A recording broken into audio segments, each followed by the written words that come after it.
So confronting would be when you need to speak with somebody, maybe for the third or fourth time about something that they've done, and you need to up the ante because you've already talked with them about it a couple times and it continues to be an issue.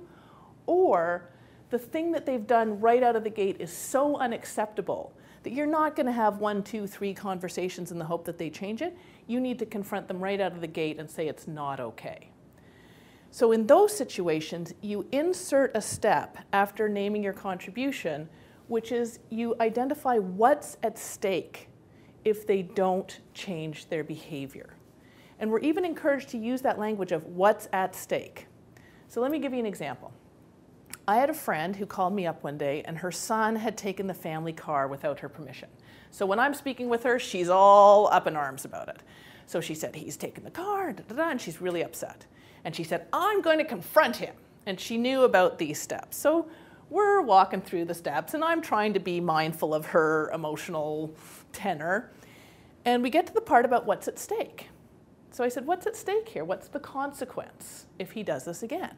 And she said, if he does this again, I will be so mad. And I said, okay, so let's take a look at the situation, because I knew he'd already done it a couple of times. I said, when he did it the other times, were you mad then? And she said, yeah, but I'll be really mad now.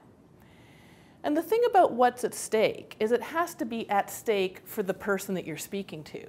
And I think we could see that her son has already done a cost-benefit analysis. He said, I could be out with my friends in my mom's car having a fun time with a mad mother at home, or I could be at home with my boring little sister watching the television while all my friends are having a good time and have a happy mom.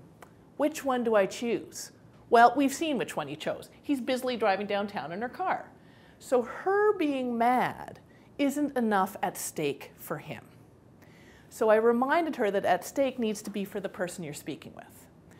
So then she said, well, the only thing he seems to care about is girls. So maybe if I said to him, if you take that car again, you will never have a girlfriend. That would get his attention. And again, I'm trying to be careful because I understand she's upset. And I said, I'm sure it would get his attention. Now, is it something that's within your power? Because of course, what's at stake needs to be something you have control over, a consequence you're going to impose. So of course, him not having a girlfriend isn't a consequence she can impose. So what she said in the end was, I need to speak with you about the use of the family car. You took it last night without my permission and I'm very angry.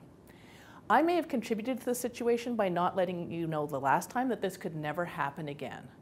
What's at stake for you here is if you do this again, you will never be allowed to use the family car under any circumstances. I'd like to try to resolve this with you. Is there anything you need to say? So I think the last part came out a little sharp. I think she may have been a bit pinched by the end. But you can see how you name what's at stake.